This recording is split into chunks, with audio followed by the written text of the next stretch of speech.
Os Lusíadas é a mais célebre obra literária portuguesa, não só por cá, mas também ao redor do mundo.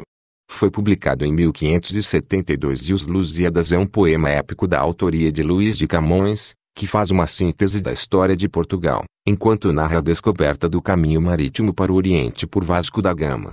Portugal estava no auge dos descobrimentos e nada melhor para imortalizá-los do que escrever uma epopeia à semelhança de Virgílio e de Homero. Ainda antes de Camões, já o italiano Angelo Policiano se tinha oferecido a D. João II para encetar este feito. Além disso, Garcia de Rezende, no prólogo do Cancioneiro Geral, também havia insistido na necessidade da criação de uma epopeia, e alguns poetas de então também redigiram alguns versos sobre os descobrimentos. Mas, apesar de não haver melhor situação circunstancial em toda a história de Portugal, era necessário um gênio à altura de tamanha façanha. Esse gênio foi Camões. Toda a epopeia gira em torno do relato do descobrimento do caminho marítimo para a Índia. Nesta, Camões decidiu inventar uma fábula mitológica onde os deuses do Olimpo, com as suas características típicas de humanos, entram em conflito por causa desta viagem de Vasco da Gama. Gera-se assim uma verdadeira intriga em que, no final, os homens tornam-se mitos. Ao mesmo tempo, numa narrativa do próprio Vasco da Gama, são evocadas as glórias da nação, de forma extremamente engenhosa. Apesar de durante muito tempo muitos não terem compreendido a função mitificadora da presença da mitologia pagã, sendo que houve até mesmo cerrada censura ao poeta por este facto, nos nossos dias é consensual que é dessa narrativa, que em grande parte, se obtém a coesão, a diversidade, a vida e a criatividade patentes na obra. Os Lusíadas. O livro Os Lusíadas divide-se em 10 cantos, sendo cada um deles composto por oitavas, ou seja, estrofes de 8 versos com estrutura rimática ababábica, com versos decassilábicos heróicos. De modo geral, esta obra segue a Eneida de Virgílio na estrutura apresentada, através de uma proposição, uma invocação e a narração iniciada in medias res, ou seja, com o início da narração no meio da ação principal, voltando posteriormente ao início.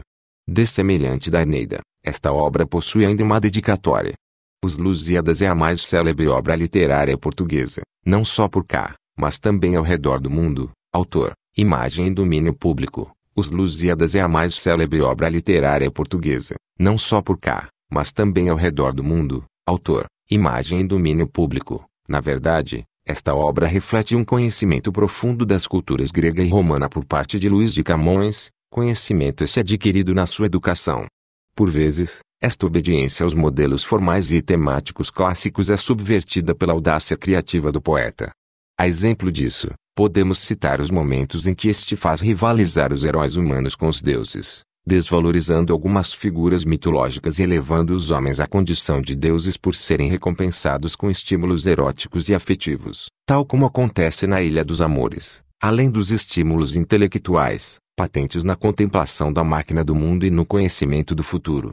Nesta obra, o herói é um herói coletivo, o povo português, cuja representação é feita através de uma sinédoque, o peito ilustre lusitano, que tem por objetivo o engrandecimento do império.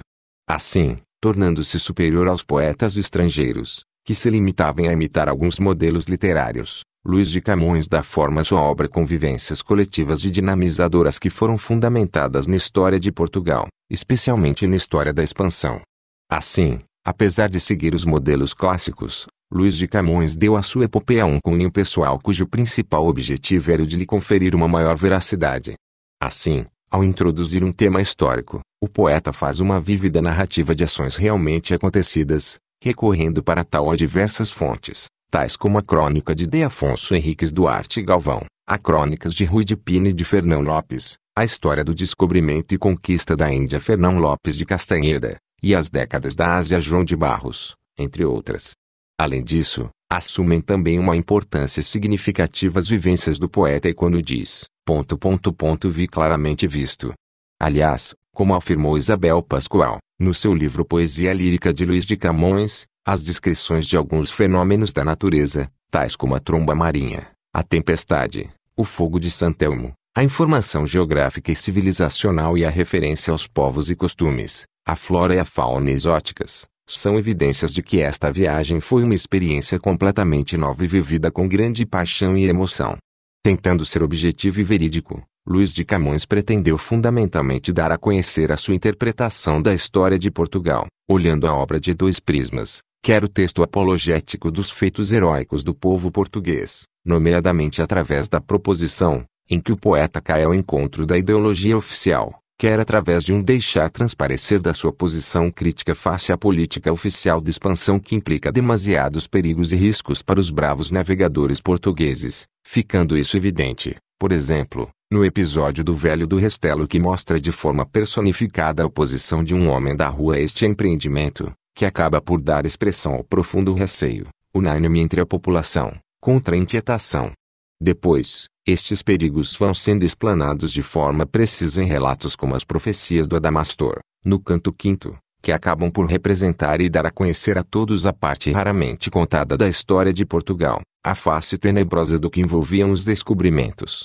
São aliás estes acontecimentos, narrados com tão grande preocupação de transmitir com veracidade o que aconteceu, aliados a uma grande beleza literária, que fazem dos Lusíadas uma obra de cariz universal.